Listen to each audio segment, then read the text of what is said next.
Dominic Knight. I was working for the second largest business-to-business publisher in the world. I look for that one thing that someone absolutely wants to achieve. I help install in their mind the framework and the ability to not only achieve it, but to smash it.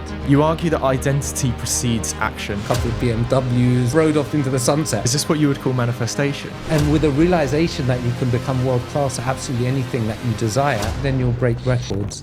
Hello, ladies and gentlemen. Welcome back to another episode of Wi-Fi Money. Today, I'm joined by a very special guest, someone that I've been excited to have a conversation with, and I'm very pleased to have you here for a long 2-hour conversation. Dominic Knight. Fantastic having you. Hey, thank you, Jack. Thank you for coming on. It's second time I've met you, or third time properly. Yeah. We only met at the start of this month, so not too long ago. And I've followed you ever since. I've had a look at what you've been doing, and honestly, it's super impressive. The conversation we had the day we first met just opened up my mind to so many things, and I was like, instantly, we have to pause this conversation and bring it to today. And it's a shame we couldn't have it any sooner, but I think today we're going to have a good time to unpack together. Absolutely. So, Dominic, tell me a little bit about yourself to start, okay? What I want to do is jump into a bit of your life journey and let the audience kind of know who you are and what you do. But if you could kind of sum up what you do in like a couple sentences. In a couple of sentences, actually, what I do is I look for that one thing that someone absolutely wants to achieve, and I help install in their mind the framework and the ability to not only achieve it, but to smash it. Amazing. So you're, in a way, kind of like a life coach, a goal achiever, and would you even say kind of hypnotist? Well, I've had a clinical hypnotherapy practice in Harley Street for like close to 20 years. So that world of behavioral psychology, neuro-linguistic programming, hypnotherapy is an area that I understand really, really well. How to take someone from the inception of an idea to build it into a household name, or to take an individual who is performing at a particular level and translate them or transform them into one who becomes world class.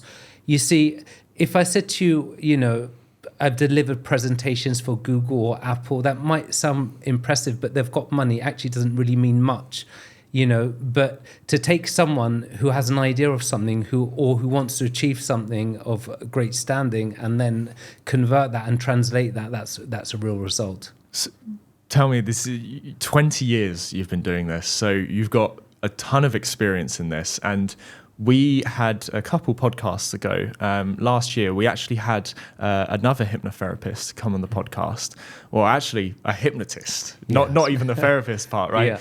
And it was my first time ever speaking to somebody with subtitle, and it was kind of mind-blowing because I didn't think it was a real thing. Until I actually met him, I thought it was just one of those jokey concepts, you know, and I'm sure most people do.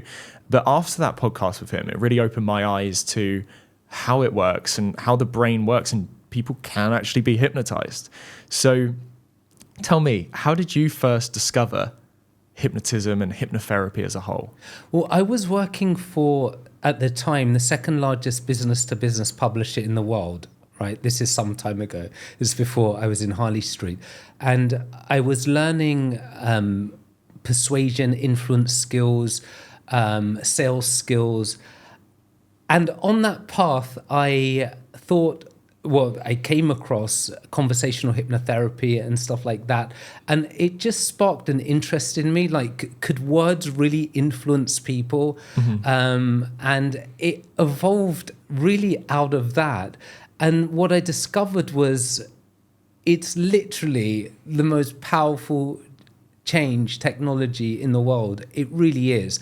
I'll give you an example, Jack. Like, for example, if you said to me that you want to quit smoking, or you want to have the body of your dreams, or some person says they want to lose weight, well, yeah, it's really easy. Just eat clean, work out regularly, like all these things. But what happens when one attempts to create change? It's not logical or rational. It's essentially pretty much the subconscious, the primitive part of the brain. So unless you have a method of influencing that, you end up spinning your wheels. And that's why hypnotherapy is so powerful, because it bypasses the conscious and the logical part of the mind and goes directly to the operating system where real change happens. Do you think that anybody can be hypnotized, or are some people, easier than others? Obviously, we're using the word hypnotized very, very loosely, but what do you think about that? Well, I mean, the difficulty is breaking people out of the trance that they're already in. It's not really a matter of getting someone to be hypnotized. People are walking around with automatic thoughts, behaviors, scripts that are running. So the trick is to break them out of that pattern. Can anyone be hypnotized? In fact, the brain every 90 minutes goes into a slightly somnambulistic state anyway. Let me break that down a little bit. Let's say you're watching a movie and you're totally absorbed in what's going on, like the rest of the world blurs into insignificance. You're essentially just zoned into what you're watching, and someone calls you like, Jack. Like, you might take a few seconds to respond because you're zoned in. That frequency of mind is a hypnotic state. In that frequency of mind, when one is really focused in, suggestions are more easily impressed in the subconscious mind, right? So, the question, can anyone be hypnotized? Absolutely. Yeah.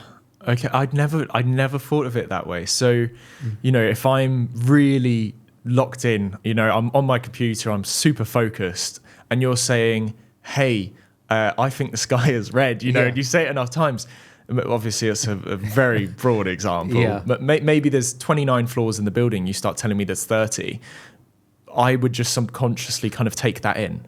But because we receive messages when we're focused in on things, and we receive messages subconsciously. So if you've got loads of things in your periphery, it's influencing your mind. It's influencing how you think about things, right? So it's sneaking in behind. Yeah, absolutely.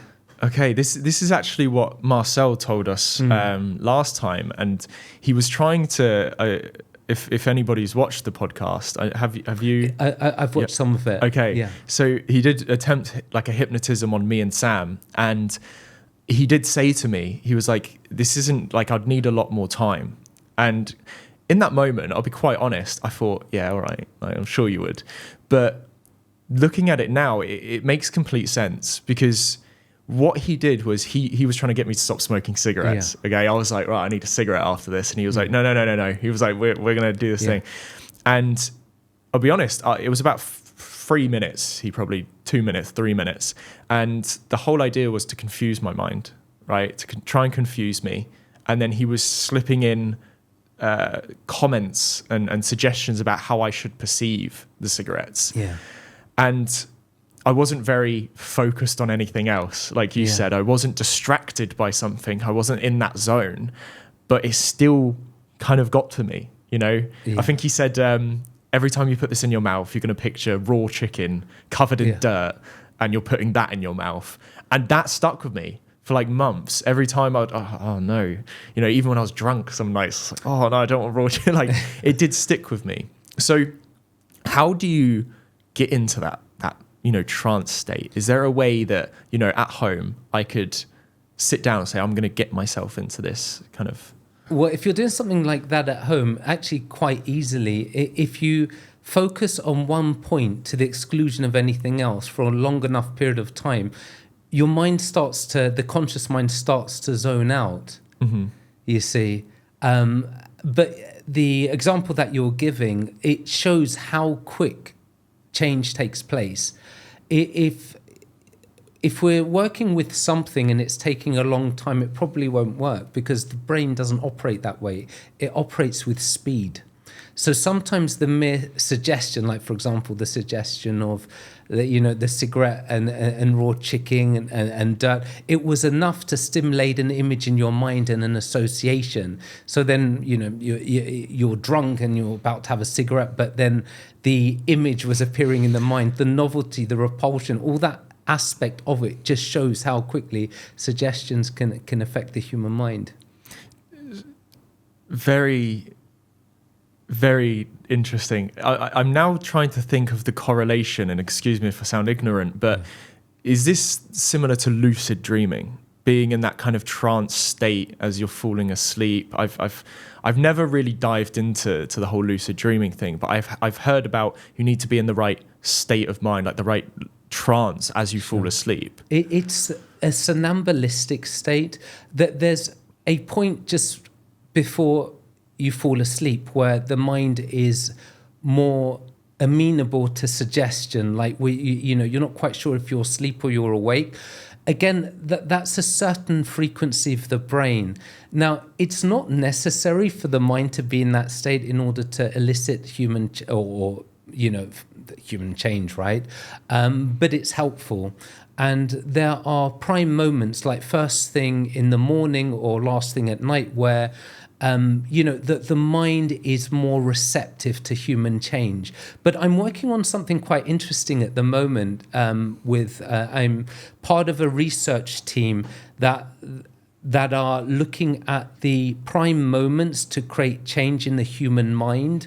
Dr. Ariana Massotti, who I'm working quite closely with, and I'm helping contribute to her scientific paper on post-workout therapy. She discovered that 30 minutes after a workout, your mind is really, really open to not only suggestion, but neurological change. She's a neuroscientist, and it's her discovery.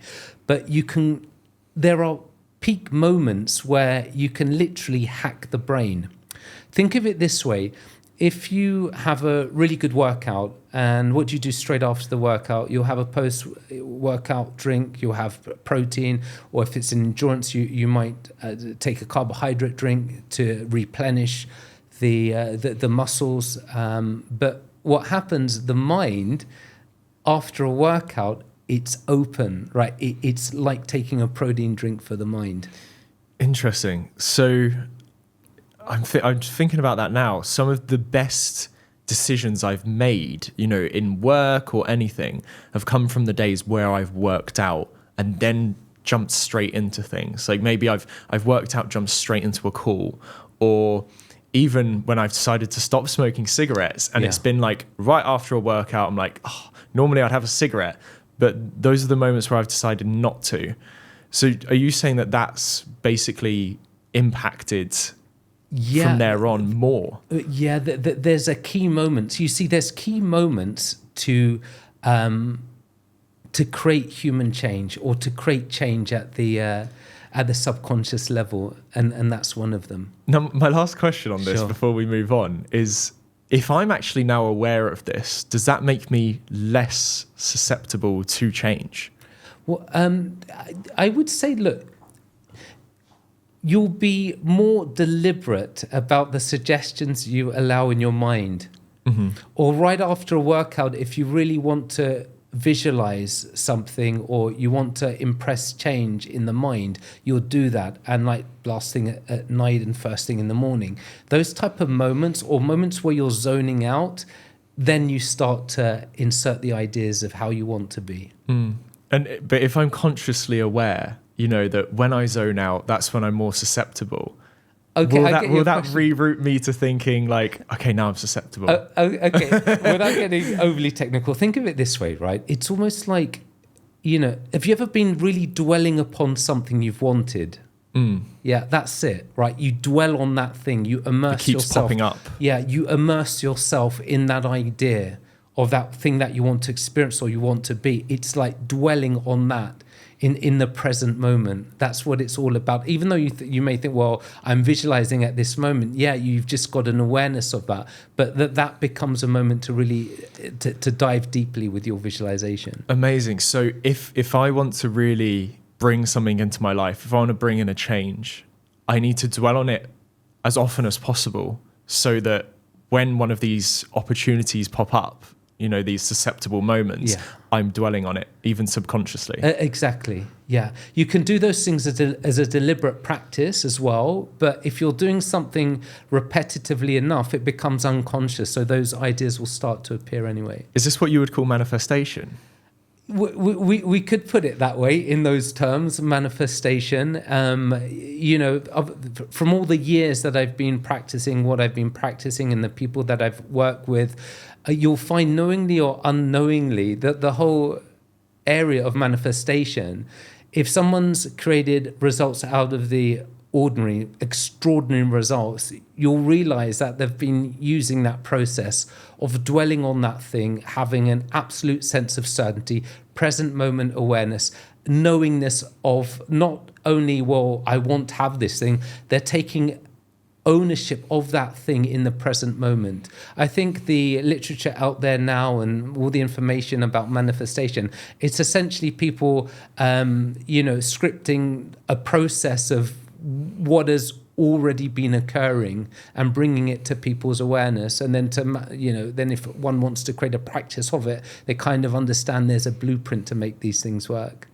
Amazing. So I want to come back to this because this is a great topic and I think there's a lot to learn, but I really want to learn about you as well, okay? How you really got into this mindset in the first place, because nobody's ever told me this information. And it's not something that you come across every day. You're not going to meet a random stranger on the street and they start telling you how to change your mind, right? So take me back to you as a child. Where did you grow up? What was your childhood like? What were you like in school? And how did you develop into who you are today through this? Well, I think I was more of kind of like a late bloomer, and because I struggled quite a lot at school, not that I didn't want to do well. I wanted to do really well, but like it was almost like the harder I tried, the more obstacles appeared. And, along the way, in sports, I didn't do particularly well. Academically, I was okay. I was really trying to plow through, but it just things weren't really working out. But the desire was there nonetheless. And I think that built a real contrast, because what you'll find is whatever your pain points are in life, it creates a void for that thing that you want. So when you find people who are astronomically wealthy, you'll find that there was a serious void to begin with, right? So that void became a blessing. Otherwise, they wouldn't have got to where they truly want to be. You'll find that in terms of academia as well, or anything that you look at, you'll find that it's an evolution from a pain point. So it's kind of that balance, isn't it? So if you do really well in school without trying, you'll kind of go the opposite potentially, when you grow up, and vice versa. Yeah, I mean, again, there's a potential either way. If the desire is, if someone does well academically to begin with, and they maintain and they continue that desire, they can do really, really well. But if if they begin really well and they taper down, then what I found as well is that if you look at some of the greatest athletes on the planet, or the greatest thinkers, they didn't start off that way. It was a desire that was welling up within them, and you'll find that the obstacles and the voids became a really powerful catalyst to get them to where they truly want to be. So what was young Dominic's desire? 10-year-old Dominic, what was his desire, when you were going through these years? Because obviously, like you said, it sounds like you were struggling, right? You were trying hard, but you maybe weren't getting the results you wanted. Yeah, I was trying hard, just wasn't really getting there. I wanted to do well in sports. I wasn't doing particularly well with that, and in terms of education. And I think because I always had this great interest in martial arts and fitness and bodybuilding and that world, that became something that started to consume my mind, and part of that you'll find that from the martial arts, it's discipline, it's self-improvement. So always gravitated towards those areas. And it absolutely served me well, because many years later, I took it to the next level. I took it absolutely to the next level. Did you go to college or university? Yeah, I went to college, and then I went to University of Westminster. I studied biomedical sciences. Again, So you didn't study psychology? No, I didn't. No. And actually that became a real benefit for me. And I'll explain to you why. Because you'll find that in any field, there's a cap. to information. So if I'd studied psychology, I would have studied all the ways of how things cannot be done, or I would study about all sorts of things that have a limit to them, or all sorts of things. The way you can and can't. Yeah, can and can't do. So, so what really worked for me was I came in from the perspective that absolutely anything was possible. So when I started to work with people, when I was in Harley Street, and they would, someone would want to work with me who suffered from depression or an eating disorder or OCD or anorexia or what have you, I wasn't coming from the framework of the scientific text says X, Y, and Z. I stripped it right away.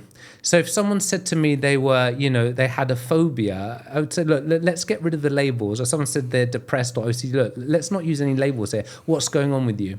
So I'd strip it away, and they'll say, well, and it would always come back to the same answer, that they were scared of some future outcome. It must be really assuring, like super reassuring for these people as well, to have somebody in their corner that's saying like anything is possible, because there's not many people in the world who are spreading this message. Yeah. Why did you have this mindset in the first place?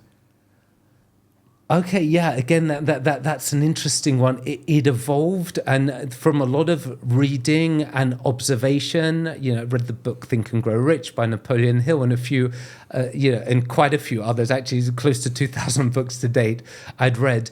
But I had that belief that I thought, I came across the idea that look, if someone started off without a problem, therefore that means that there's a record inside them before they ever had the problem. So, for example, if someone said they became phobic of flying, well, there was a time where they used to fly normally. So the body never forgets that.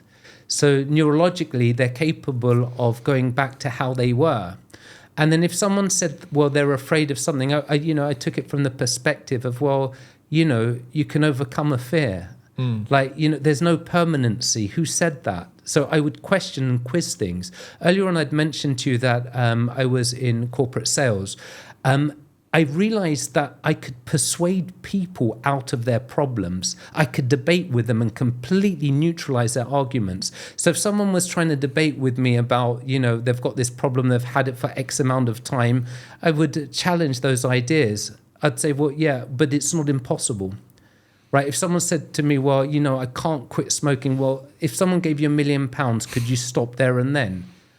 Yeah, of course you can. There's measures you can put in place. There's measures. So if they start, so you'll find that people will say all sorts of things, but my therapist or my doctor or my psychologist or society said that, but if we look, is there an exception to the rule?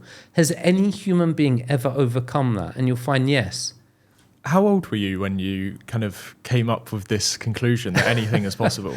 I think kind of like mid to late 20s, I started to realize that. And then I started to study the theory and the ideas of spontaneous remissions. What spontaneous remissions are this. If someone has some type of terminal illness, or someone's paralyzed, or they've got something which is so-called incurable, there's a phenomena of people who completely overcome it, where it literally disappears. And it's a well-cited thing, but there's a common denominator. That common denominator is belief. Mm-hmm. If you're absolutely convinced by something, it unlocks your potential to be able to do it.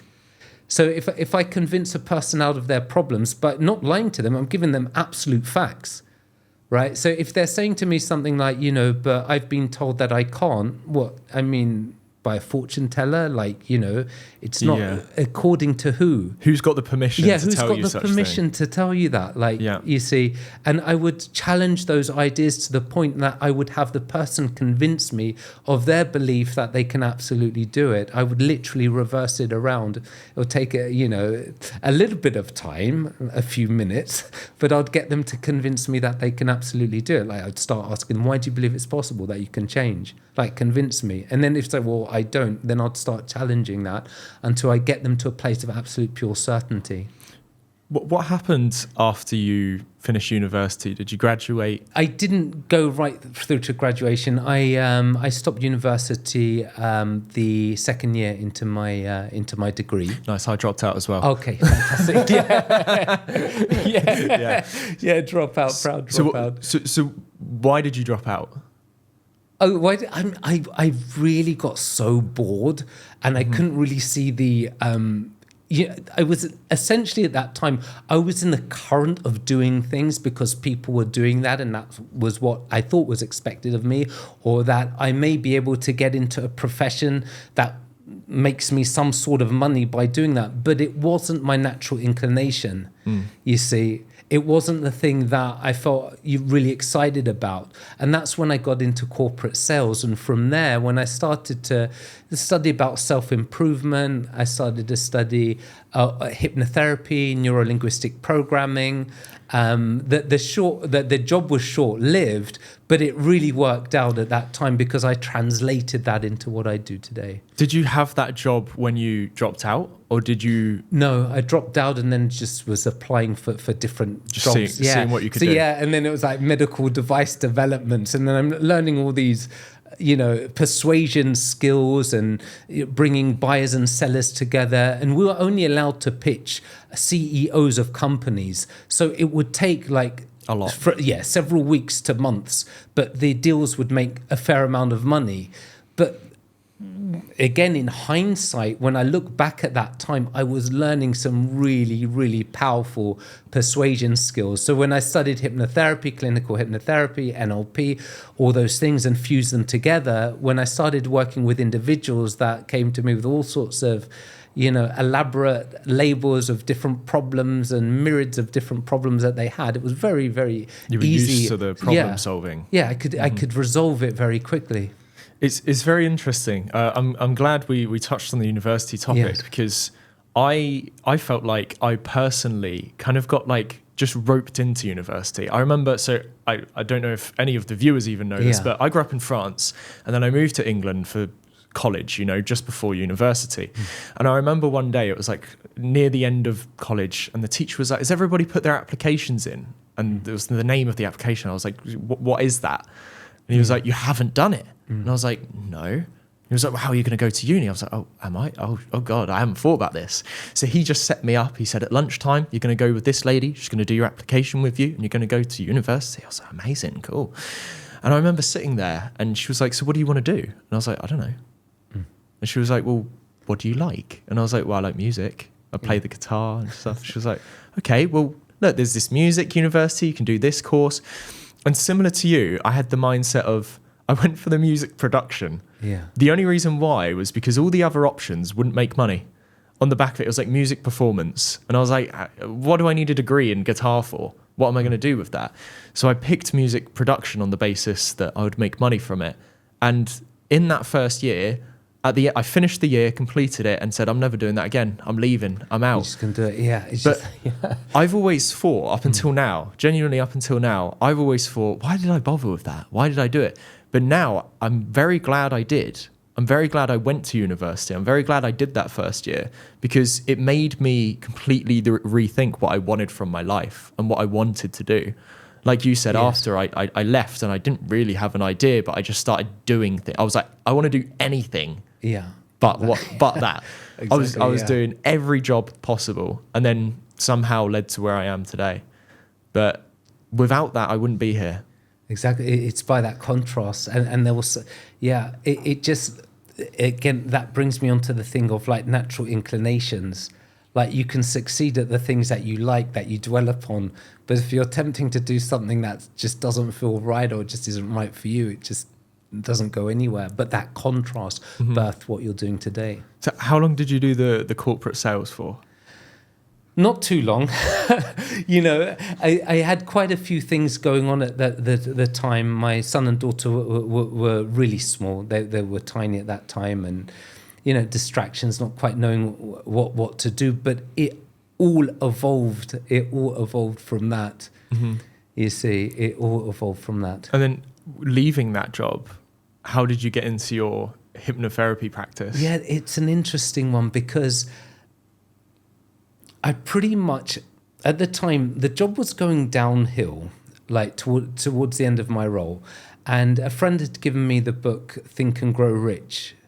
And I was reading it, and there were some things in there that Napoleon Hill spoke about, how like you're responsible for absolutely everything. It's your thoughts, what you've been dwelling upon. Thoughts a thing, manifestation is real. Like you've created your life. And then it was an awakening, like, oh, holy fuck. Like, I actually completely screwed myself over. It wasn't the school, the systems, the parents, the X, Y, and Z, the part. It was nothing. It was literally me. That was it.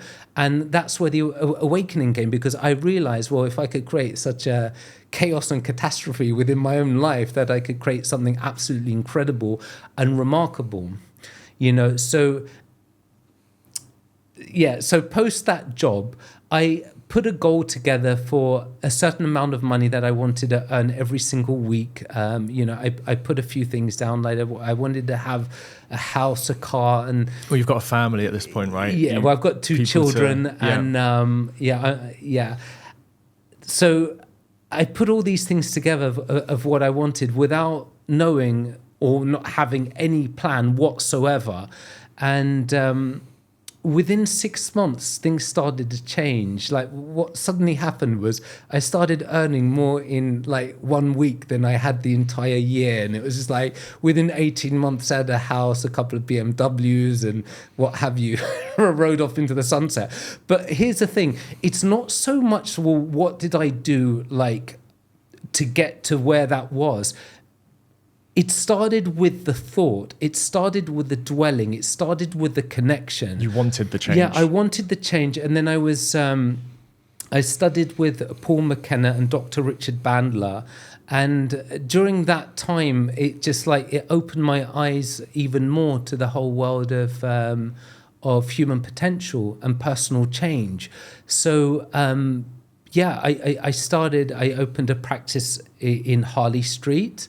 And I started to get inundated with customers and different clients, and then eventually corporates, and then different banks would send their employees over to me, or you know, I'd work with various traders who were underperforming, who I built to perform exceptionally well. So yeah, that's how it naturally evolved. Now, I wouldn't have been able to, we couldn't have rewinded and said, well, I had this huge plan in my mind that I'm going to be doing this. No, it wasn't that. It just really evolved into that. So you kind of set yourself a goal, and then your whole mindset changed towards becoming the person to achieve that goal. Absolutely. And it's almost like, if you think about this, whatever you want in life, like you don't know how you're going to go about achieving that, right? But it's almost, that process is quite an organic process. You have an overarching theme or a big vision of how you want your life to be, but the steps that you're going to take to achieve that, sure, you can kind of plot and plan them out. But it's like this, it's quite interesting, where if you look at the most successful companies in history, or if you look at the, let's say, Fortune 500s, they've all got business plans. But if you look at how many of them have actually followed the plan, you'll find like 1%. But yeah, they don't, I mean, the plan helps flush out the idea, but the steps towards the realization of that thing, you don't know what that is. So it's becoming that person. That's a great insight. On the last podcast, I actually spoke about the fact that I've never been a planner, right? I've never been the type of person to write down what I'm going to do and be like, okay, this is what I want to achieve. This is what I want to do. I always have like an end goal, right? I always have like this is like you said, this is the amount I want to make, you know, this is what I want to do. I've always had that. But I've never been the person to sit down and go, yeah, I'm going to get this by doing this and do this. And I've always found, like personally, that it was a waste of time because like you've just said, and you've helped me come to that realization again, that you're never taking those steps. You waste time writing all these steps, and then you're like, okay, I do this step, and then, okay, now I can't even try and do that step because something else has changed. Yes, exactly. Again, it's like it becomes contrived. It must be like dynamic. I mean, there's a time and place where you might put a few steps here or there, but what happens with most people is that they'll put all these steps, all these conditions, And if you put conditions on the manifestation of what you want, you're literally, it's not going to happen. You're constricting. Yeah, right? you're constricting it. So you don't want to do that. You want to be free. So how can I plan dynamically? Do you have a strategy for this? I have quite a few powerful strategies for that, but it's more about envisioning the end goal and then, managing your time as effectively as possible in everything that you do. If you keep showing up as the greatest expression of yourself, like how you do anything is how you do everything. I can't remember who said that quote, but it's so true. If you keep showing up in the present, in your present moment awareness, and you give it all you've got with each thing that you do, you're gonna inevitably get there. It becomes like, you become like gravity. Right? If you look at someone who's very successful, they're not like, hustling for opportunities. The opportunities are gravitating towards them. People are knocking on their doors all day long. Why? Because they became that person. So it's sense of self. Yeah, it's kind of like, I have this opportunity. Who do I know that would take it? Yeah. And you go to that person. That's very, very interesting. I really think about that as well. I haven't spoke about this in a really long time, but I used to call... and I used to ask entrepreneurs this. I was like, what is your, I'm not going to swear on the podcast anymore, but what is the F this moment? Yes. Like, F this, I'm done. I always ask people, what is their moment? And most people have a moment. They're like, okay, I know exactly what you're talking about. For me, it was working like a dead end job. There was no progression to it. I was making like a couple thousand a month. And I was thinking like, I remember Andrew Tate was trending around the time, and I was like, how the hell would I even get close to that doing what I'm doing now? And I was like F this. Yeah. I'm just going to do something completely different. But would you say that is true? Do you need this big switch to be able to find a real end game? Yeah, it's a pretty difficult one to answer because everyone at one moment has that turning point. The turning point can come from pain, but it can also come from an unbelievable level of happiness or joy. Let's say you meet someone and you totally fall in love with them. What happens? It's just like, wow, you're just full steam ahead. That desire becomes overwhelming. Other times it could be everything has gone completely wrong. The entire world, universe has collapsed in that moment. You can't take it anymore. But that becomes a launching point. Yeah. So that's why I say it's quite difficult to answer that. It doesn't have to be pain, but it's either or. Okay, interesting. Well, this leads really nicely onto your book. Okay, so you're not just a life coach, you're not just this hypnotherapist, you're also an author. Yes. Okay, and your book I've skimmed through. I haven't had time to read the entire thing, but from what I've read about your book, it's very much logical. It's very much structure processed, and in a way, I would define it as a framework for somebody with an open mind, right? Somebody who's willing to learn, to take a framework to what they want to succeed, which I think is absolutely incredible. But could you tell me in your words, the purpose of the book, your target, audience with the book as well, and what you want to achieve in the world by doing so? That's a really good question. I mean, ultimately, it's this, that book, and the book is for the free thinker. And for the person that wants to achieve something out of the ordinary, to produce absolutely extraordinary results. And I build a case for success by biological design. You will inevitably hit your outcome, only the things that you truly desire. I build a big case for that. I also bring the perspective of, it's almost like,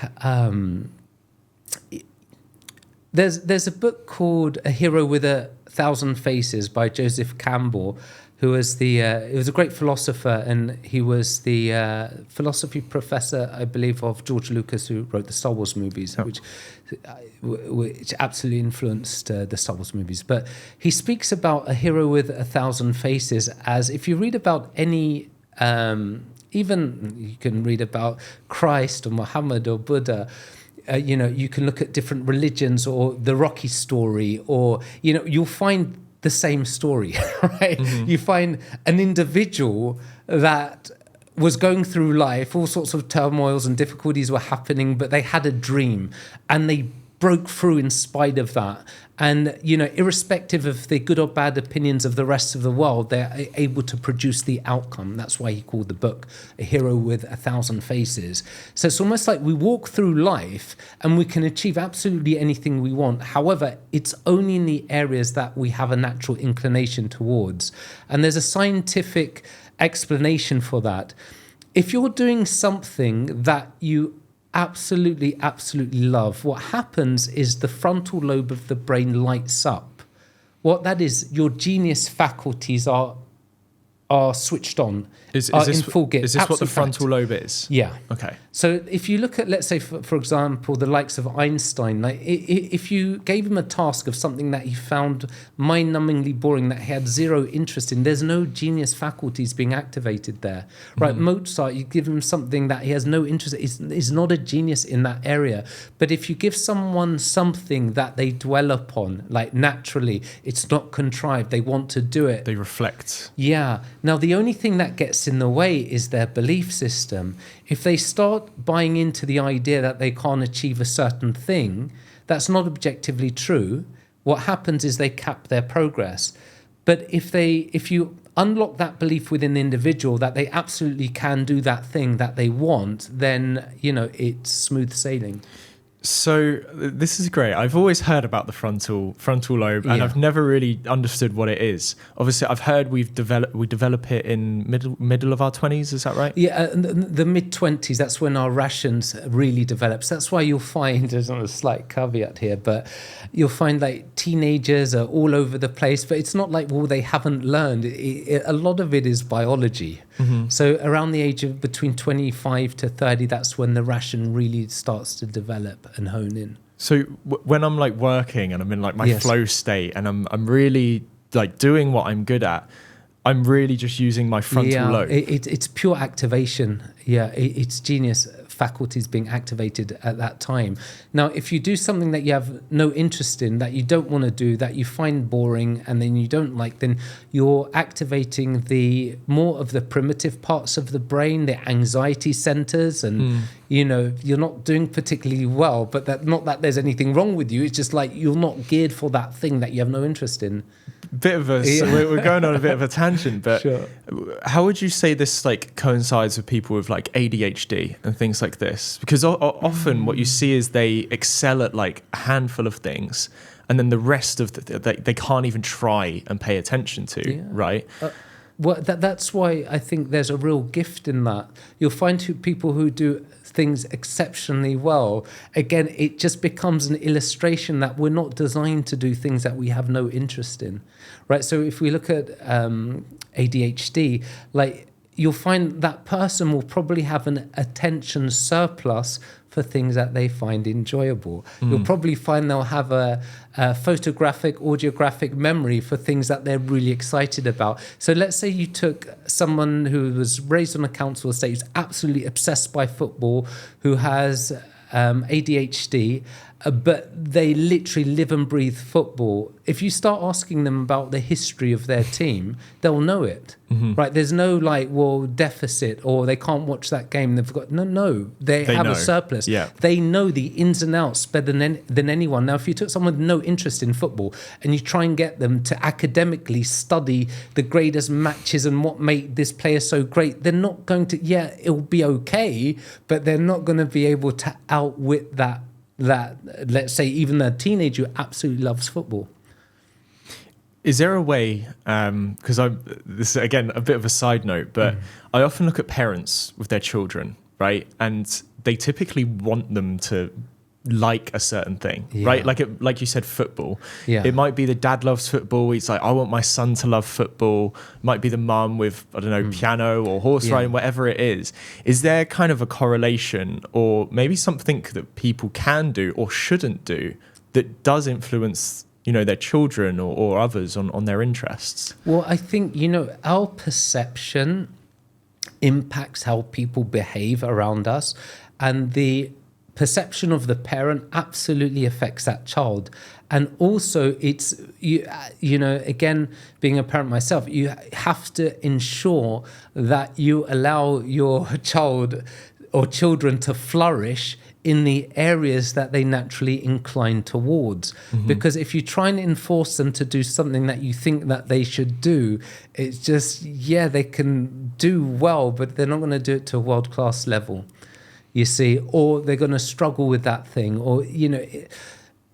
Could you build that interest, though? You know, from a very young age, can you actually, maybe you don't know the answer, right? To engineer that interest. Yeah. You know, can you kind of push it into them? I don't know if there's any like real definitive answer to that. What I will say is that, and the reason being is because like our values and our inclinations are very much our own. Sure, there'll be elements of society pushing ideas, but what you naturally incline to, there's something there. There's something real there, you see. And if you, here's the thing, we learn not through what we say, but we learn through osmosis.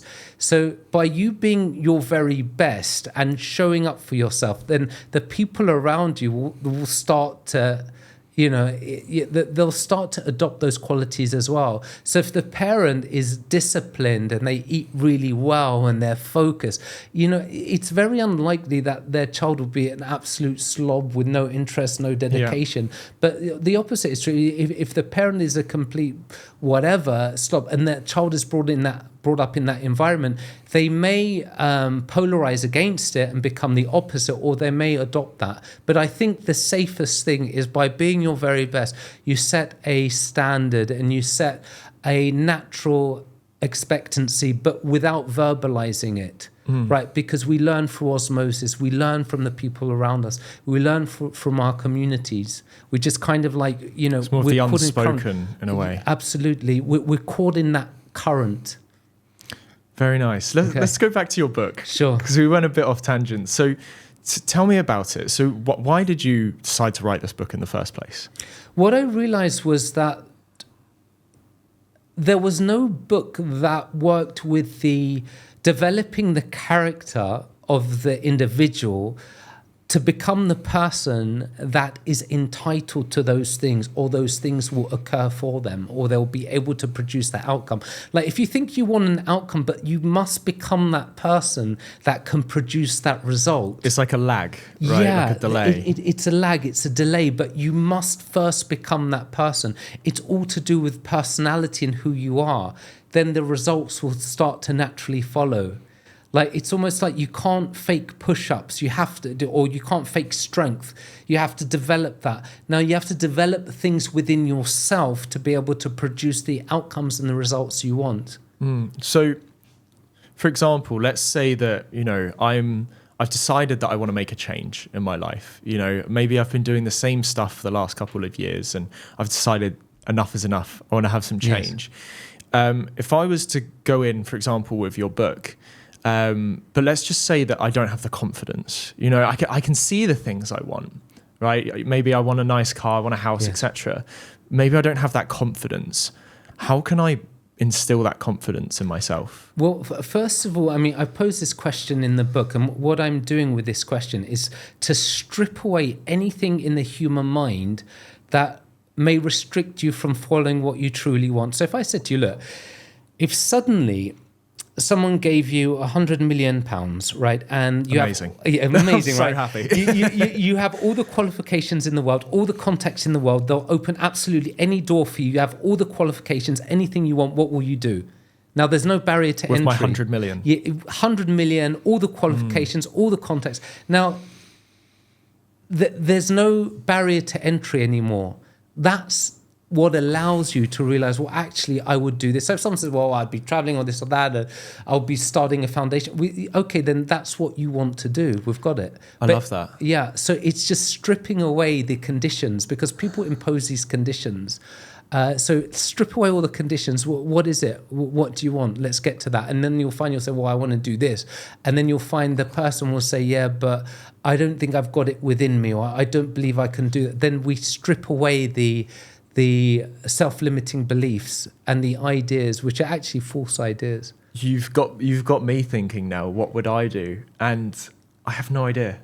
Well, look at what you're doing right now. You're personal. You connect with people. You're completely engaged in conversation. You'll be doing something that will spread a message. Do you see? So like right away, it's not like, oh my God, I have to do this podcast. You didn't like, right? Yeah. So like you'd be doing this at a broader, bigger scale. You'd evolve it. So something for you would be in the field of communication, connection, allowing people to see that they can do or have what they want. So you'd be doing something along those lines. That's why I know that you're in the right field. I think you're right. We touched upon this just before we came in, and I was saying how, I like to be as open as possible to suggestive ideas or whatever. And I used the example of somebody coming over to me and saying, you have a bad haircut. Yeah. And I'd take a bit of offense to it, right? Depends how they say it. But I'd be more curious as to why they think that, so that I could personally grow on it. And it's like this podcast. The reason I love it so much and the reason why I do it is because I get to learn. This conversation today, I've already learned a lot from you. But at the same time, I'm able to educate others at the same time as myself. It's like I'm not the one educating. It's like the guest, you right now are educating people. So I guess that would be my vision. Can I ask you, so I can compare, what are some of the craziest answers people have told you to this? Oh, for what they truly want to do. I mean, there's a lot of people, it's quite difficult to say crazy answers, because a lot of people just give that thing that they've always wanted to do, but they think they can't do it. So if someone will say they want to start a company or a foundation, or someone wants to do something in the world of sports. I've been working with someone recently that is looking at going into potentially sports management, does exceptionally well in finance, but is not doing exactly what he wants to do. Right, so this is the thing, but that question opens all sorts of avenues to align people with what makes their frontal lobe exactly tick. And then allow them to come to a realization that they have what it takes to do that thing. And on the topic of, or on the question you're asking earlier about having the confidence as well, that's a big thing. But confidence, because what happens is we walk through life and we tend to compare ourselves to others, right? What I say in the book is, if you compare yourself to another person, you compare yourself to their limitation. So you actually cap your potential by comparing yourself to another person. So you want to work without comparison. You want to see someone who's done something and think, well, actually, they've done that. That's phenomenal. That means you can also do something similar. I'll give you an example. If I said to you, who do you admire in the world of business? Who's done well financially that, you think this person has got some real qualities there? Wow. That's a great question. It's very hard because I struggle with admiring people that I haven't met. Okay. Right. So I'll give you an example that's outside of business. Sure. I was speaking about this the other day. Mike Posner. I don't know do you know who he is? No. He did the song Cooler Than Me. Okay. Fuck a virtuous song, you know it? Yeah. It was on the radio. But I admired him for years and he helped me shape my character, but I've never met him. Okay. Right. However, when you ask me about business, I don't know why, my mind instantly went to the people I know. Okay. It went to, Warren, for example.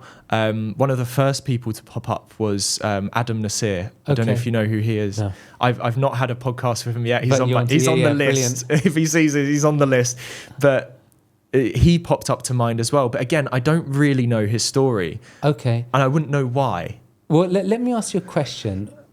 What are the qualities that you believe have made Adam Nasir and also Warren? What are the qualities? So they're very straight focused. Have you ever been straight focused yourself? Ever? In Sometimes, the history of your life? Yes. Yeah, you've done that. Continue. What are the qualities? They're very able to get rid of distractions. Have you ever been able to clear a distraction? Ever? Yes. Continue. What other qualities? I see where we're going here. you can say that about anyone, right? Yeah. If you keep going, someone you've met or haven't met, you'll find you might say, well, they're very driven. They're very, when they set their mind on something, they'll go for it. But you've done that as well. So what you'll find is that whoever that you see or that you admire or that you know or has done something absolutely exceptional, all the qualities that got them there are within you. And when you recognize that and you take ownership, you evoke it. That's what builds authentic confidence. So if you said to me, well, so-and-so is super creative. Yeah, but have you ever been creative? Yes. Yeah. So every time you're taking ownership, you're evoking, you're awakening those qualities within yourself. And when you stabilize them and walk through the world like that, then you become very confident. So it's more so about the qualities that you possess and the ones that you want.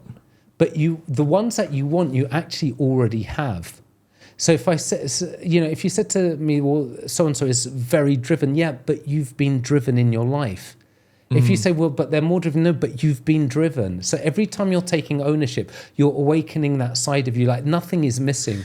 All this is to do with building and stabilizing that confident sense of self where you can absolutely walk through the world and achieve whatever it is that you truly want. I love it. This is a question I actually wrote down for you that I wanted to ask. So in your book, you talk about life as a concept of a game. Yes. Right. And my question, which I'll still ask you, but now I understand it. Okay. My question was going to be that, comparing life to a game it makes it sound fun and achievable. Yeah. But at the same time, it could also make it sound, less significant than the importance of life. And my question to you was, where would you say the limits are on calling life a game? It's a good question, and I need to reflect on that actually. But I don't really think you should add limits to anything whatsoever, right? And I think if you approach life as a game, you'll win. Well, that's what you just got me thinking of with the qualities as kind of like skills in a video game. It's like you have most of your skills from the start of the game, but you pick which ones you want to level up. Exactly. So regardless of which skill you've been working on, you can always go work on another one and start leveling that one up. And maybe that one will have a multiplier on it and you'll level it up faster. Yeah. Because Jack, the thing is, if you think it's missing, it eludes you. But it's not missing. So when you take ownership and you think, well, that time I was, I really set my mind on something and I'd done it, or that time I quit X, Y, and Z. So I know I can quit something that I need to quit, right? So then you're bringing it to the surface. You're leveling up each time. And then when you're believing that you can achieve the results that you want, because it's an absolute fact, if you said it isn't and you start debating against it, like, what are you attempting to do by imposing a limitation? Like, it doesn't make any sense. I speak briefly about like Roger Bannister when he broke the 4-minute mile, like for a couple of thousand years, like no human being could do it. But the moment he breaks it, like within 12 months, Everyone's 37 other people, magically break it. Why? And now someone's done a 3 or a 4, no? Yeah, so it's 3 just, or 2. so like when we believe something is possible, it unlocks potential. It's not like abstract philosophy, it's fact. Like your brain, your body step into gear when you know something can be done. It's very powerful. A friend of mine recently ran 100 kilometers. And before he did that, I didn't think it was possible, right? Like I knew that it must be physically possible, right? And I always like kind of compare to like medieval times. We used to march across like entire countries and then fight, without rest. But I've seen people walk across America. I've seen all these great things, climbing Mount Everest, but I remember just seeing like this guy that I just know, and he's just casually gone out at 2 a.m. and ran 100 kilometers. I think it took him like 10 hours or something. And there's me thinking, I don't know if I can do a 5K. Yeah. And it completely destroyed what I thought was humanly possible. Up until then, I think the most I'd run in one go, like without stopping, was maybe 6 kilometers. But after seeing him do that, the other day I ran 10. Wow. And I was like, the only reason I stopped is because of time. Sure. I could have kept going. But it made me realize that there is no limit. There's no limit. And that's why like the realization of that and that contrast suddenly opened greater potential within yourself. So that this is why when you believe something's possible, you unlock the potential for that thing. Like you unlock your own potential to be able to do those things that you want. That's why when I work with athletes, I always like remove the self-limiting beliefs, the obstacles, because the obstacles are all self-imposed. They're not real. And when you visualize, the subconscious doesn't distinguish between what's real and what's imagined. So if you really, really take someone to a deep state where they absolutely see themselves doing something that they thought they can't, the signal becomes transmitted at the unconscious level, and suddenly they're able to do that thing. So what you're saying, if I'm not mistaken, is that without a visual demonstration, so like without seeing like my friend run 100 kilometers, I would be able to convince myself that it's possible. Yeah, even if you didn't see it. But again, it was, once you convince yourself of something and you know it to be true, then what happens is that you unlock the potential to be able to do that. It's like this. If you took a human being and like, can you do the box splits on 2 chairs? I have no idea. Oh, is that where you do like a full split? Yeah, could you do that? Oh, it'll hurt, but without any muscle tear or anything like that. Oh God, like, no! Right God, now, no. yeah, God, okay. no. But if someone, but you know what's really interesting? Everything's staring. No. But you know what's really interesting? If you were to have an anesthetic right now and be put to sleep, your legs could stretch into a complete split with 0 muscle tear. Really? Yes. So what does that tell you? So my mind is stopping my muscles. Yeah, it's contracting. It's attempting to protect you. Because it knows that I can't physically do that. Well, you physically can, but the mind has put these guardrails. And it doesn't these know locks. it thinks. Yeah, it doesn't know it thinks. Amazing. So again, why I give the example, like your body and your mind can do far more than what you think it can. And once we unlock that, then you start to perform at really, really exceptional levels. If anything, it's kind of like skydiving, right? It's like you think you cannot jump out of that plane, but once you're out, you've done it. You've done it, yeah. Is that why people get so addicted to kind of that I would skydiving? imagine so, yeah. I know a lot of of people who have gone skydiving once and then they love it and they start doing it all the time. Yeah, I can imagine, like, because they've overcome a fear that they thought they wouldn't, and it wasn't that bad, and then they feel the thrill of it. Yeah, I can do it, and then they're suddenly doing it. How would you say this correlates with, more shy people? Well, I mean, just like anything, every one of us can be extroverted or introverted. We can be shy, we can be flamboyant. Like, do you believe this is human nature? You're introverted or extroverted? I would say, like, everyone is pretty much everything. Mm-hmm. I would say there are people, there would be more, they'll have something which is more dominant. Like that person who's completely shy and introverted. I guarantee, let's say they're an expert on a particular video game, for example. Mm-hmm. If they're put in their group of people or friends, they become an extrovert. Completely extroverted. Like they're absolutely confident. They know their topic inside out. But then you put them in, and in a different scenario, then they shy away. It's much like this. Think of it this way, right? Let's say you've got a CEO of a huge multi-million-dollar company, billion-dollar company. Everyone knows him in his skyscraper.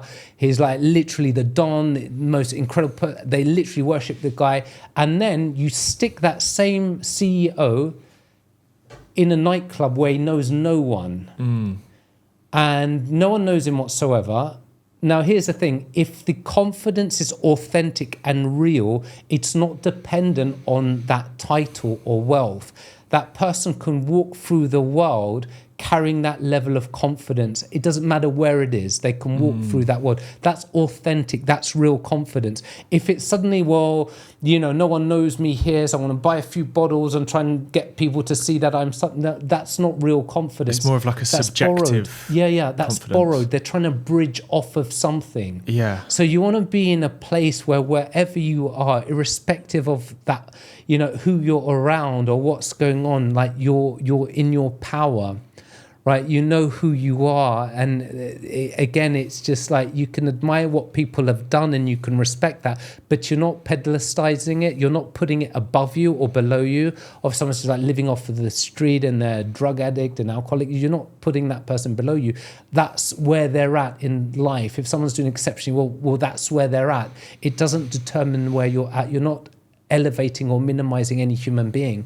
When you do that, you're balanced, and you'll find people gravitate towards you. They feel seen, they feel accepted, they feel a connection with you. If you put someone on a pedestal and it's almost like you're worshipping them, they'll pull away from you. If you're putting someone down, then you're causing conflict. Yeah. Exactly. But if you're in your base, you're accepting people as they are, you're walking through world, that's real power. Would you say that is also the difference between confidence and arrogance? Absolutely, because like if it's real confidence, you're like, you're certain of who you are. And actually, there was a really great quote. I think it was either the late Charlie Munger or Warren Buffett was asked about, what makes you so good at what you do. They both had the reply of, I know the fringes of my competence. So yeah, they're confident, but there are areas that they're not as good at, so then they can delegate it, right? That's authentic, that's real, right? But if you're like overly like arrogant and you think they're the greatest thing ever, right? It's just like there's a delusion to that isn't real. So let me ask you as like a personal example. Sure. So there's some things in the world that I know I'm good at, okay? Yeah. Like video games. If you put me in Fortnite, Battlefield, I'm good. And I'm confident that I can tell you, let's do this and we're going to win, right? However, there's a lot of examples of things that I would say I'm good at. However, there's situations sometimes where, it can maybe be at a party, or maybe it's just an event, a social event. Maybe I'm with a friend and he's introducing me to a bunch of new people, where I personally I'm like, why am I not confident right now? Okay. Like, where is my confidence? And it's not that I'm afraid to meet new people. It's not that I'm afraid to embarrass myself. It's nothing like that. But sometimes I feel there is like a lack of oomph, maybe it's like when me and you first met, we connected very well, and it was like a bit of small talk, but then we got straight into deep conversation. Whereas sometimes I'll kind of just go, I'm not interested, and isolate myself from the conversation. And to me, it feels like it's non-confidence. It may feel that way. I mean, it's to honor where people are at, because you may not be able to create a connection with everyone, and you're not really, maybe you're not really supposed to, right? This is the thing. But you can honor, you can recognize where they're at, you can open conversation there, but there's still going to be an element of authentic connection, and a lot of these things are subconscious. The only time that you'll think, well, actually, I need to build my confidence here, is that if somehow you're can't pronounce it now. Pedestalizing. Yeah, I know. Put someone on a pedestal. If you're elevating someone or minimizing someone, then you kind of smacking yourself back into order. From the perspective, this is when I would deliver quite a lot of different presentations. If I was with let's say a group of people like super successful in business, I'll take it from, oh my God, that's amazing what they're doing. They're great in their field. I'm great in my field. So it's just it's an even playing ground with everyone, right? It's almost like, you walk through the world in this even playing ground. If people aren't doing particularly well, that's where they're at in life. But I see they've got so much potential, right? So you're just, you're elevating and you're helping people improve, even without saying a word. I like what you said at the start of that about forcing connection. Yes. So I feel like sometimes I'm actually trying to force connection. Yeah. Like maybe someone's trying to connect with me and I'm not able to, but I feel like I'm forcing it, and then I don't feel like I'm authentic. I think maybe that's... Well, yeah, again, it comes down to, look, the thing is, again, attempting to force, this is the thing. But when you're in flow... Yeah. And then you get curious about that person, then you have the potential to grow. But you may not have really anything too much in common. Based on the mindset of anything is possible. Yes. I can change that. You can change that. Yeah. If you say, you know what, I want to be so sociable that I can create an absolute connection with anyone that I so speak with, then you could absolutely do it.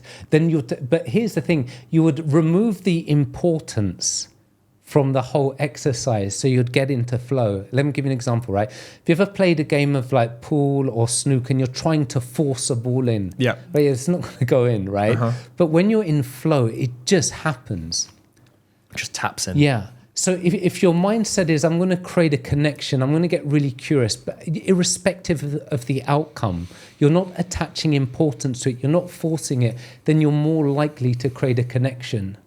I remember I was at a friend had an event at Bacchanalia in Mayfair, and though I was on the list to for the event, the bouncer outside the nightclub within the restaurant, it was a little bit standoffish with me initially. And I said, I'm here for so-and-so's event, and this is like standoffish. And then kind of caught, he had a little bit of a Greek accent going on. So I said to him, what's your name? And kind of like, he goes, why? And I was just, what's your name? He said, George. I go, George. Then I shook hands with him, and I said, are you Greek? And he goes, yeah. And I said, though I'm not Greek myself, I have Cypriot heritage. But which part of?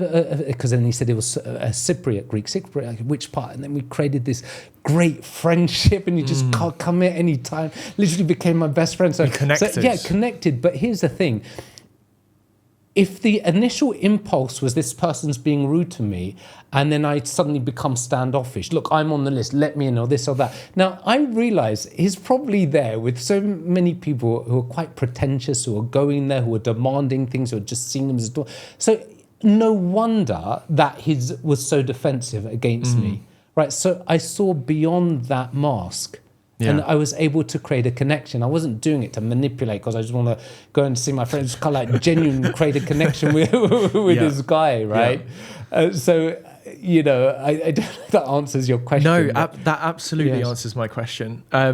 It's so much that I remember seeing something about networking the other day, and it was actually somebody told me this. I can't remember exactly who, but it was a long time ago.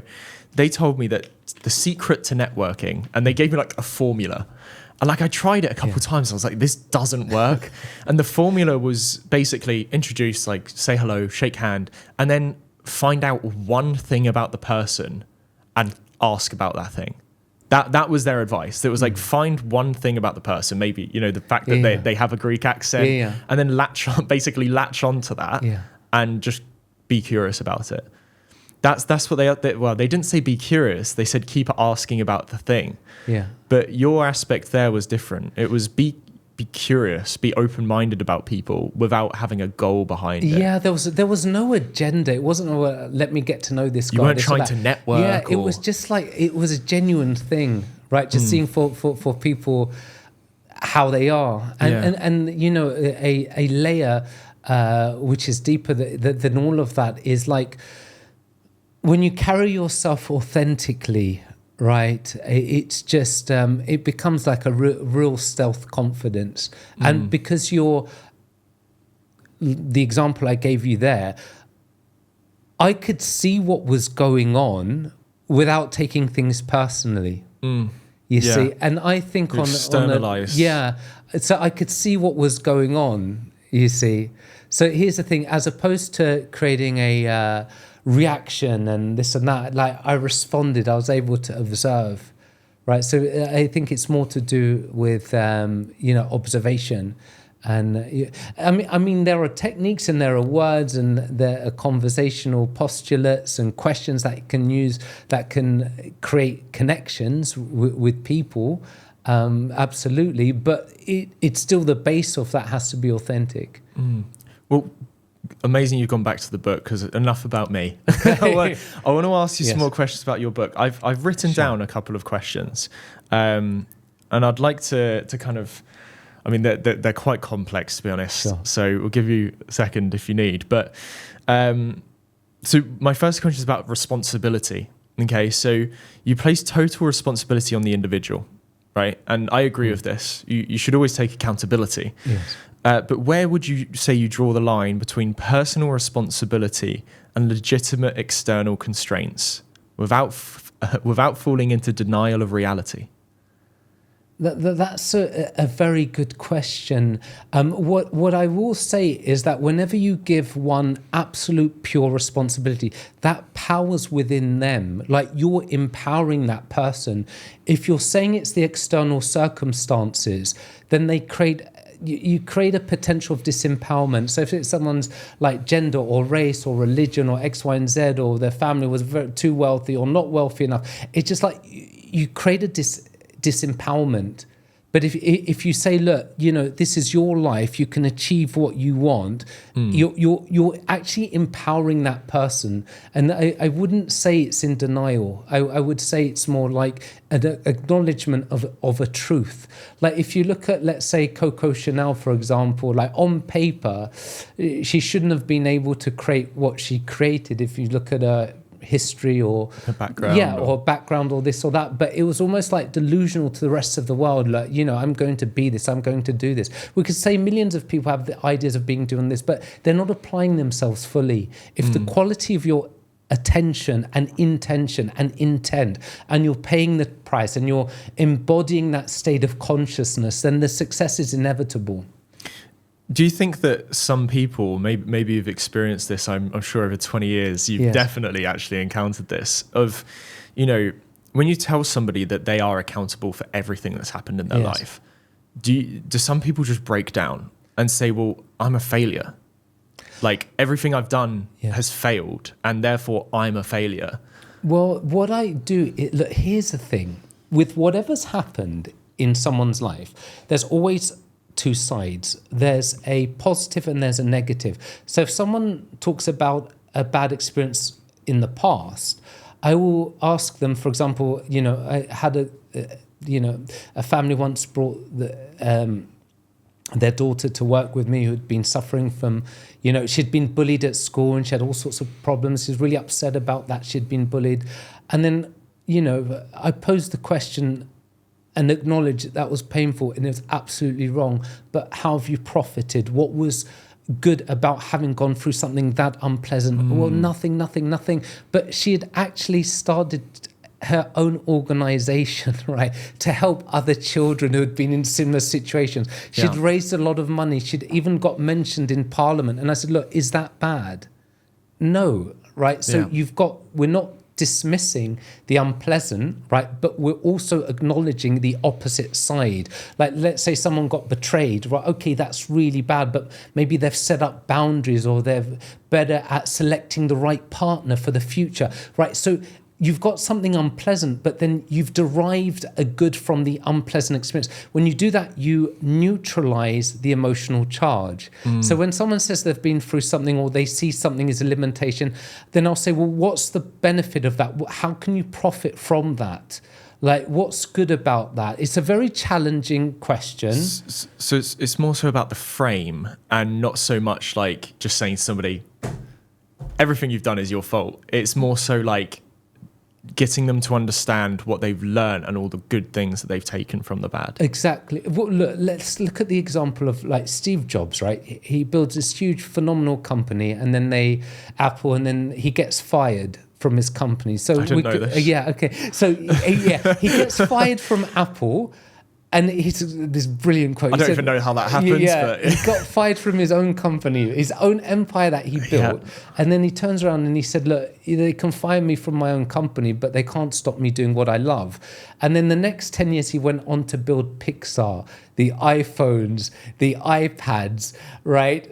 And then they rehired him. Now, had it not been for that collapse, maybe those things wouldn't have emerged, right? But he kept doing what he wanted to do. Obviously, they're quite an extreme and, magnificent that's example. An amazing example. But it shows, like, the contrast. You keep doing what you want to do in spite of the opinions of the rest of the world, right? And in what we may presume as extremely unpleasant, we see the opposite side. Now, if we walk around, there's a great quote by Dr. John DeMartini where he said, don't be a victim of your history, be a master of your destiny. So when you look at your history, all the things that didn't go quite right, or you're really upset about it, look, it's about neutralizing the emotional charge by deriving the good.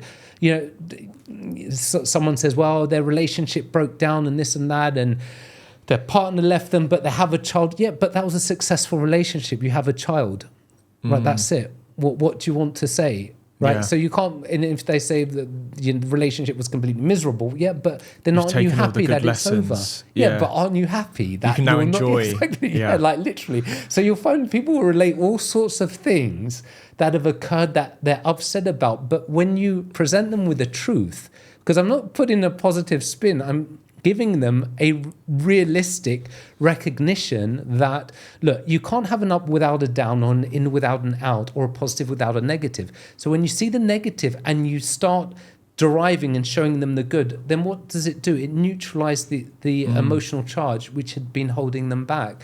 Then it frees them to pursue what they want to pursue in the future. Amazing. You've answered that question in such. But I'm excited for the next questions because that was probably the lightest. So I mean, we've kind of touched on this one. So you argue that identity precedes action, right? Yes. This is basically what we've been speaking about. So how do you help someone who doesn't yet believe they can be the person they want to become? I mean, you did answer this. Well, what I do is I keep showing them, like, who do you mean specifically? Like, you're as individual as your own fingerprints, right? So there'll never be another like you. So embrace who you are. And if you say, but so-and-so is super confident, or so-and-so has all the connections, but have you ever built connections in your life? Yes. Right? So you keep taking ownership. And then the identity, look, if you embody the state of the greatest expression of yourself, like you live it, you breathe it, you dwell on that, you carry yourself in the world like that, eventually it becomes automatic. That becomes who you are. You see, that's why we can speak about this as well. We can give a framework. If you actually keep doing that, that's who you'll become, right? Inevitable. If someone says, yeah, but I don't know if it will work. Yeah, if you keep smoking enough cigarettes, you'll become a smoker. If you deliberately dwell upon how you want to be, your brain will start habituating that. It will become automatic. That's a fact. If you say it won't, well, you're incorrect. It will. You'll become that person. Do you know what? That's really funny you say that. There's actually a clip of me online somewhere where I was smoking a cigarette, and the guy filming was like, "Oh, you dirty smoker," and I was like, "Excuse me, I'm not a smoker. I just choose to have cigarettes when I want." And I've always said this, like it's kind of a joke, but I've never struggled with giving up cigarettes. Like I can go through a phase of smoking cigarettes for a year or 2 months, 3 months. But when I decide enough is enough, I just stop. And I don't get the withdrawals. I don't get this, oh no, I need a cigarette. I'm just like, nah, whatever. Maybe I get a little bit of a mood swing or something like that. But overall, I just pass it off. And I've never realized I was doing that. But I've always said this. If ever you came to me in the last 2 years and say, smoker, I'm like, no, I'm not a smoker. Choice, I just choose when I want to smoke a cigarette. I really like that because I believe in choice. I don't believe it has to be either or. You see, this is the thing. And if we look at what you're doing there, it's an identity thing. Subconsciously, I'm saying this isn't me. Yeah, you're not a smoker. You're choosing when you have a cigarette, then it's true. Yeah. Okay, mate. So, well, look, these questions are quite selfish, to be honest. I wrote them kind of with myself in mind, but this one is something that I've actually been dwelling on for a while, and I think you'll help me understand this. Is how do you differentiate emotional mastery from emotional suppression, especially in high pressure environments? Like sometimes, I'll give you the example. Sometimes I've had like a really long day, so much going on, a million people asking me different questions, and like at the end of the day, there's just so much that I just kind of. I like push it aside and I'm like, I'll pick it up tomorrow, but like mentally. And sometimes I'm like, I don't know if that's me being really good at managing my emotions or if I'm just purely suppressing them.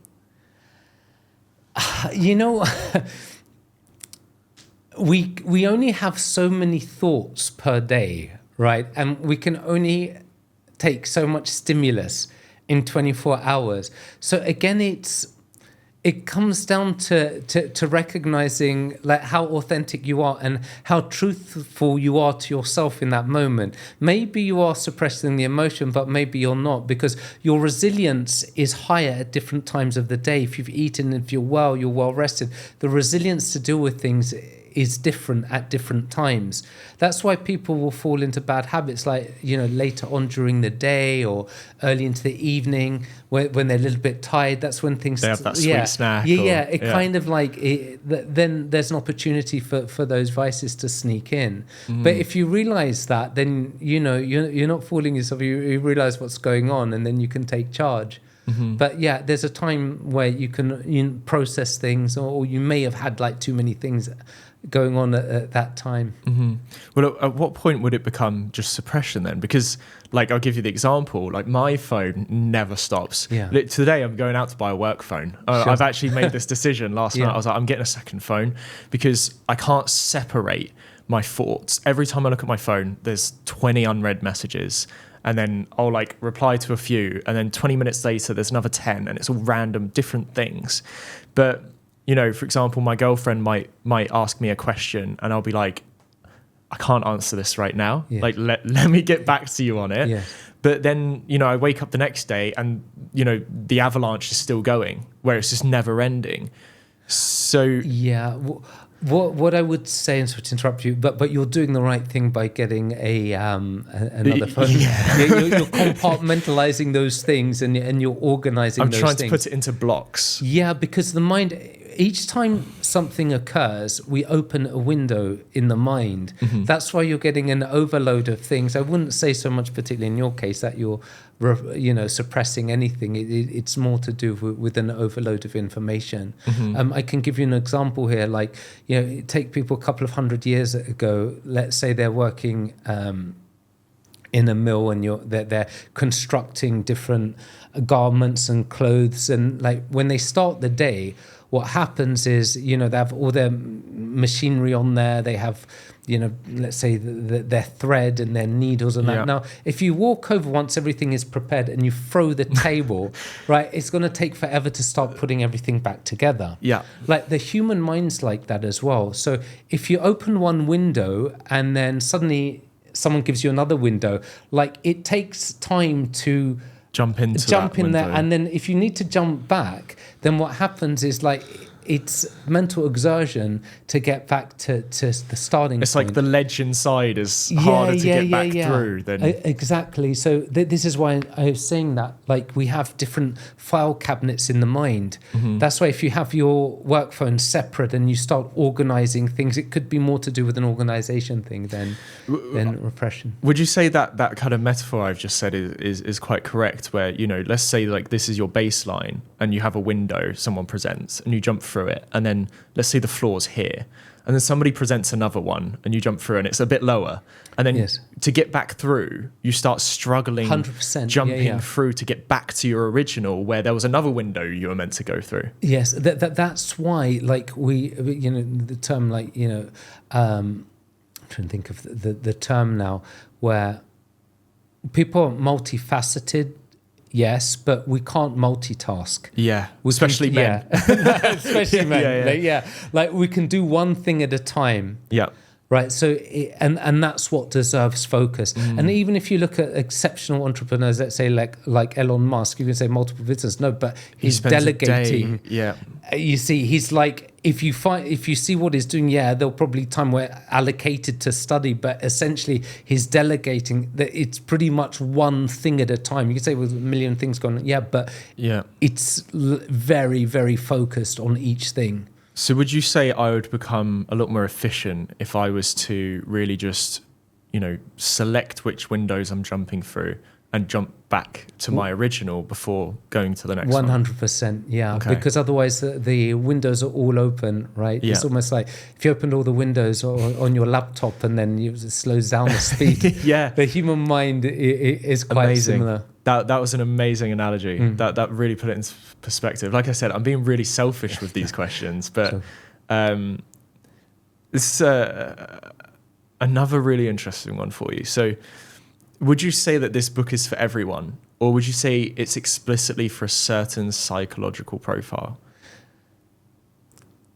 I would say the book is for someone who's got that like one thing that they want more than anything else in this world, and they're willing to pay the price to make it happen. It's written for that person. Mm-hmm. Like, you know, this is the thing with the book. So if I, for example, if I was someone who didn't know what I want, would this book be for me? I would say it would, like the question I gave you earlier on, it would open the window in the mind of, and it would strip away the conditions that one imposes upon themselves. So To find so that will bring out that authentic desire, and then the blueprint towards its achievement and attainment. So it's actually more broad. It's a little bit more broad. So realistically, most people could kind of pick this up and find out what they want, and then figure out how to achieve it. Yeah, and it will build the belief in their mind, in their potential to achieve that desire. And belief and desire is foundational. I've got a whole chapter on desire, which I kind of like touched upon earlier. Like when one is absolutely in love, what is that? That desire is so overwhelming that they'll go through pleasure and pain in the attainment to connect with that, you know, with that love. Right. So it's like, what if you attach that to the things that you truly desire and you want to achieve in life? Then each obstacle will become like a stepping stone, right? It's not something that will hold one back. What kind of person would follow your advice in this book and still fail? And if so, why? That's a good question. It would come down to here's the thing. Whenever we approach anything in life, and let me give you an example, right? And I touch upon this in the book. There was a psychologist that done her thesis on this phenomena of, like, if I gave you a course on how to get the body of your dreams in 12 weeks, or how to make £1 million trading stock options, or X, Y, and Z, a lot of these courses, well, most of them work, and they work every time, and they work really well. So if they work every time and work really well, why isn't everyone in the relationship with their dreams, the phenomenal body and all the money in the world? Why? Because when you start applying yourself and you start working through something, what happens is the body, in an attempt to go back to the status quo, it brings up a signal of discomfort. Now, much like exercise, that discomfort, if it's interpreted correctly, it's the green light to keep moving forward. If you push harder or heavier than you have before, you'll synthesize lean tissue. It works against resistance. So the moment you've got resistance, you're to work through that unpleasant feeling, right? And when you do, you take yourself to the next catalyst of growth.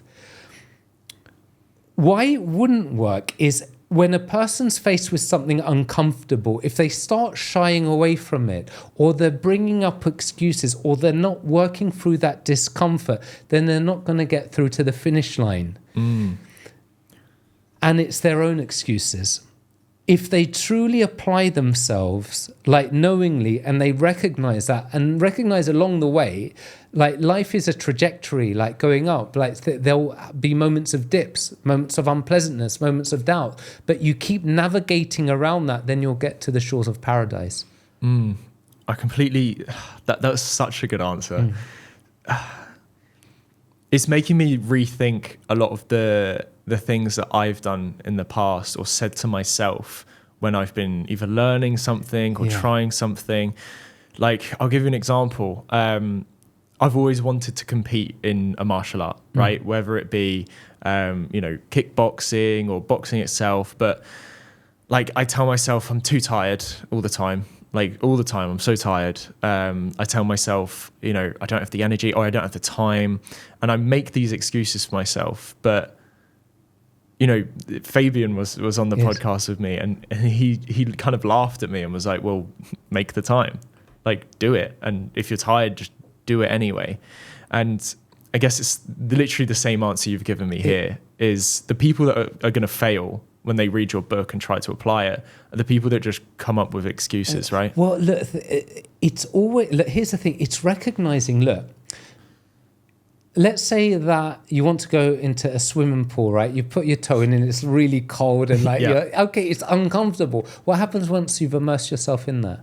Yeah, you forget. Okay. Yeah. So what happens if you want to compete in a martial arts and then you start and you're out of breath and it's uncomfortable and this and that. And then after a few workouts and you're continuous, then what happens? It's just like, yeah, I'm going to do this. Like the confidence, the feelings, the certainty, it starts to gradually build. But the hardest part is always the start of anything.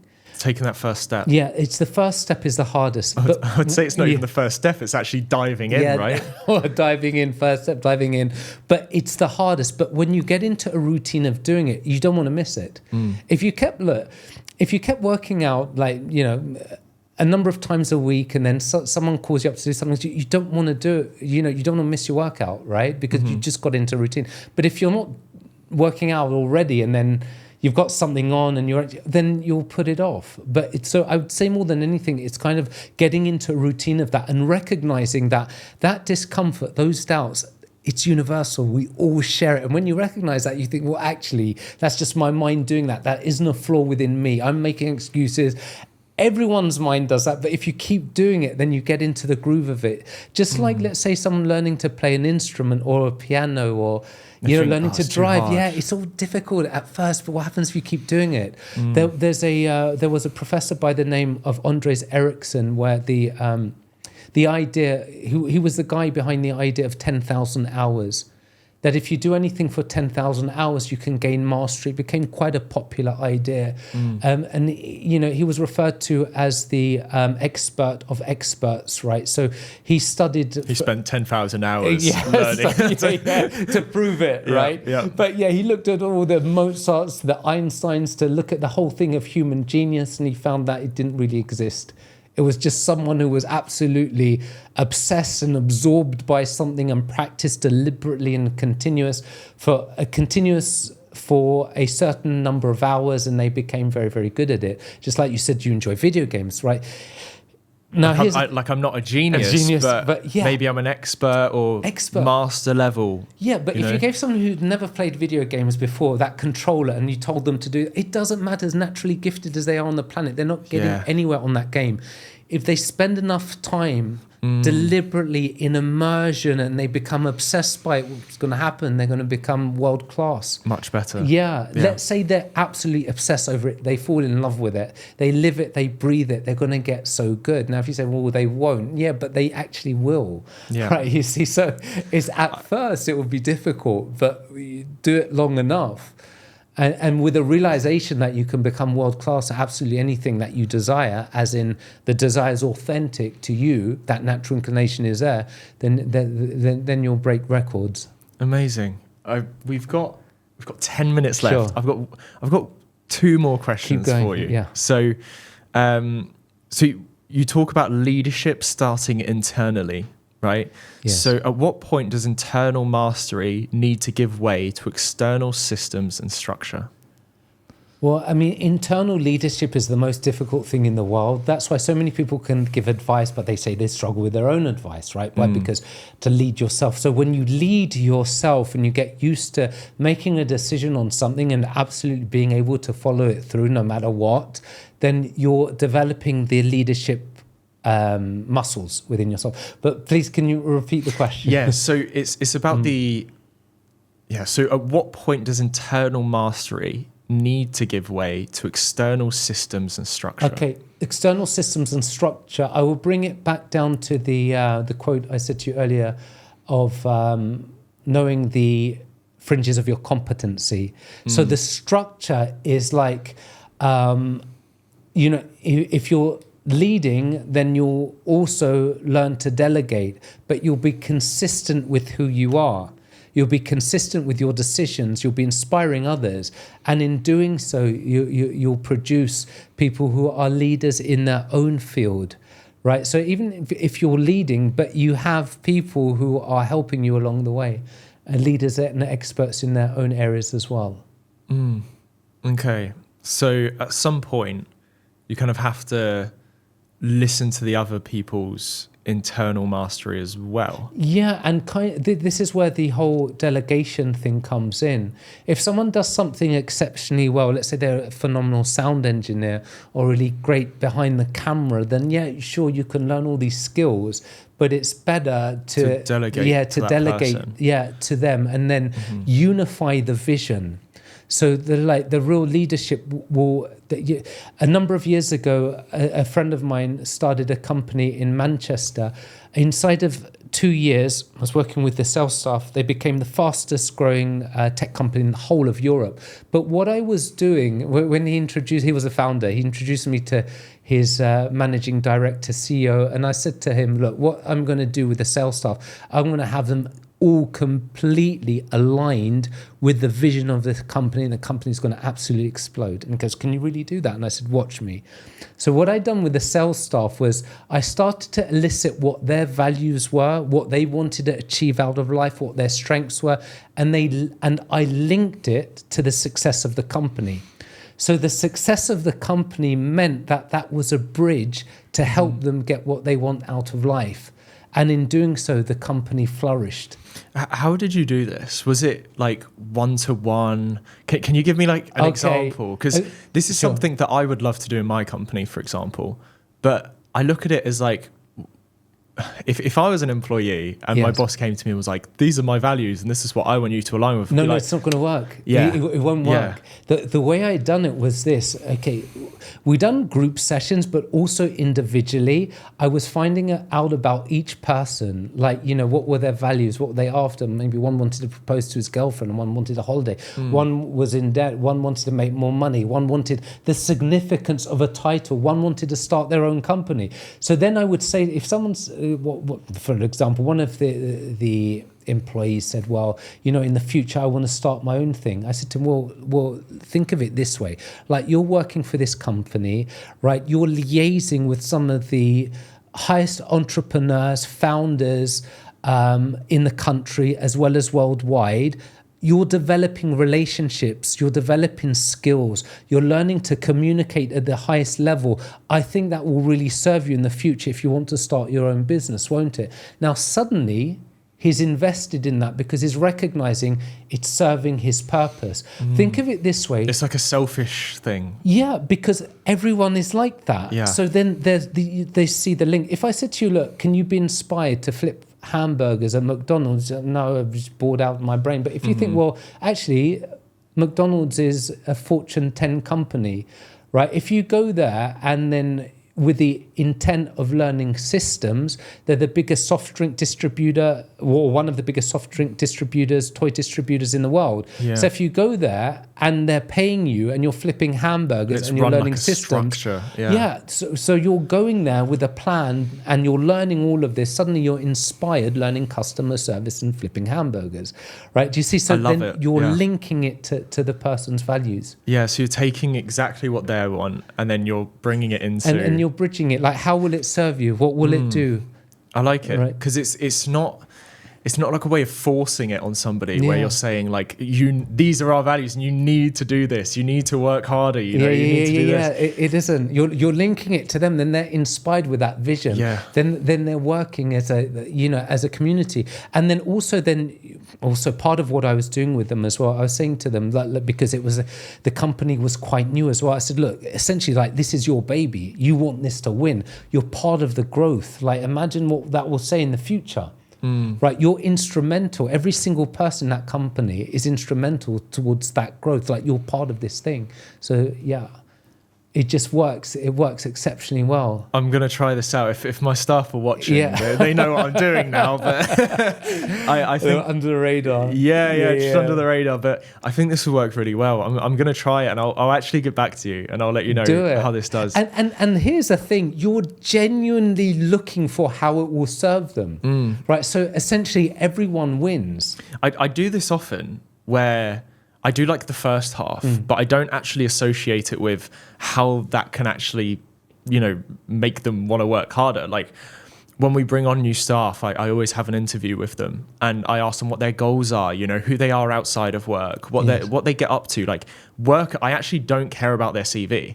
Like, I'm like, just, you've made it through to me, so you must have a good CV. Yeah. I want to know where you come from and who you are, like who your friends are. What do you do outside of work? Like, do you just stay at home and read books, or do you go for runs and work out? Because it helps me figure out how to make them happy within the company. Excellent. Like how I can position them to make sure that they work. Like, I've had managers come on and work for me, and after a couple of weeks I'm like, wow, this person, like, no, they suck. And then I realized that they're just not aligned with the right position. Yes. And then I move them to a complete, I'm like, look, let's make you a new job, right? Let's put you and you can do this. And suddenly they're like amazing and they're loving it. And I'm so proud of their abilities and competence. But I've never applied that second part. The second part, the first part you've got to a T. I like the sound of that, like, because you're creating a genuine, like, real connection, and then you show the vision and how it connects with their values. That's what I was missing. Their values. Yeah. Next, I'll be the fastest growing. This is it. It's target. Look, we're about to round off the podcast, and I want to ask you a more of a personal question. And hopefully you won't mind sharing. But on the first page of your book, you dive into something that's very personal and more emotional to you, I would say. And it's very rare to see something so emotional in such a logical book, you know, and such, everything within the book is so, at least from what I read, is so logical and straightforward. And this first part, like, it got me, you know, and it opened me up when I was opening the book, and I thought, wow, like, this isn't just logic, you know, there's more to it. But are you happy to kind of... Yeah, I mean, the book is on, like, the underpinning of the book is on love and, unconditional love and non-judgment, which was, I wrote the book, it was dedicated to my late fiancée, late girlfriend. And a lot of the philosophies are within there. And ultimately, like, we only live once, and we really want to give this life the very best of what we've got. So within that book is a total blueprint of achieving your highest aspirations and your greatest dreams. That's the thing you touched on there, unconditional love is... What is unconditional love to you? Well, I mean, look, here's the thing. The explosion of, like, AI and technology in the world, it's at an all-time high. It's just exponential growth. However, there's a disconnect from true compassion and unconditional love and non-judgment that's kind of disappearing, right? Whereas we want to really... The fundamental thing of why do we ever do whatever we want to do in life? It always comes down to love. Unconditional love is recognizing that no human being is one-sided. Like, we can all be, like, kind, we can be cruel, we can be challenging, we can be supportive. So unconditional love is accepting both sides of a human being, accepting them fully for who they are. And when you do that, they feel seen and you're able to create a real connection with them. Non-judgment is so powerful, and I'll touch upon this. Why? Because non-judgment, not just in a judicial sense, as in judging someone, it's like not judging the circumstances of life. So you might think, I don't have X, Y, and Z. No, you're throwing a judgment. So you're disqualifying yourself from the game. If you stop judging the circumstances, stop judging other human beings, as in elevating or minimizing. If you're in a place of non-judgment, you can set your mind on your target of what you truly want to achieve in life, and you can move along and you can make it happen. If you're in judgment mode, then you inhibit your potential for progress. So yeah, that's what the non-judgment and the unconditional love is. Absolute unconditional love for all, and non-judgment it's the way forward. They go hand in hand, right? Absolutely. If it's not unconditional love, you're worried about judgment. Yes, exactly. Like, so most people, they won't pursue their greatest aspirations because they're afraid of how they may be judged, or other people judging. Do you see? It their just parents, comes back, or the circumstances, as in a person can't do X, Y, and Z because of their color, their gender, their race, their qualifications. There's a judgment course that when you strip all of that, look, just authentically do what you want and just make it happen. Amazing. No excuses. Do you know what? I think that was one of the best ways we could have ended this podcast today. I've had such a good time. You have such a great mind. And to me, I'm going to go away from this thinking, thinking for days and days. I'm gonna be thinking about this conversation like 10 years from now. Oh, wow. And no, honestly, it is. Thank you so much, because to me, Thank you, Jack. this is a bit of like I've had a one-to-one with you basically for 2 hours, and hopefully the people at home have gained as much as I have, because if they truly have, you've touched hundreds, if not thousands of lives. And I'm excited to read the rest of your book. Amazing. And I recommend that anybody at home has a read of it. If you want to show it to the camera, Sure. Any of the three, maybe this one here. Okay. So it's called Endgame's Architects of Destiny. Where can we find it, and where can we find you, most importantly? Yeah, knightmentoring.com is my website. And That's Knight with a K. Yeah, with a K. Yeah. Knightmentoring.com, and Endgame's Architects of Destiny. It's available on Amazon and online everywhere. Amazing. And if people want to follow you to hear more about your story and follow your journey from here, again, via either my website or Instagram, Knight_mentoring. You can follow me on there as well. amazing. Thank you so Jack. much. Really appreciate it. It's been a thanks. pleasure. See you soon, Amazing. guys. Bye-bye.